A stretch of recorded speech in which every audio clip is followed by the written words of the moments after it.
আপনার সবথেকে শক্তিশালী এবং মূল্যবান অঙ্গ কি জানেন? আপনার ব্রেন, অর্থাৎ আপনার দিমাগ।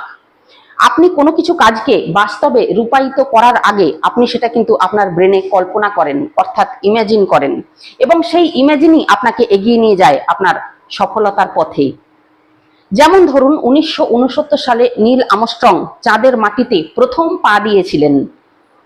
তো সেদিন সকালবেলা হঠাৎ করে তো তিনি তার স্ত্রীকে বলেননি যে চা করো, চা খেয়ে আমি এক্ষুনি রকেট নিয়ে চাঁদের মাটিতে পাড়ি দেবো, তাই না?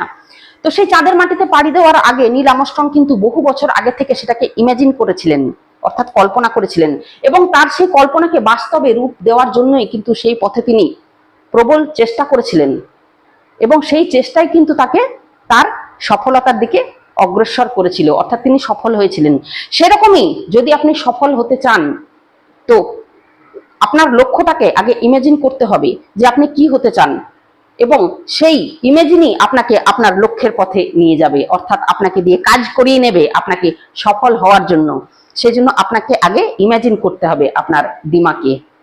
নমস্কার।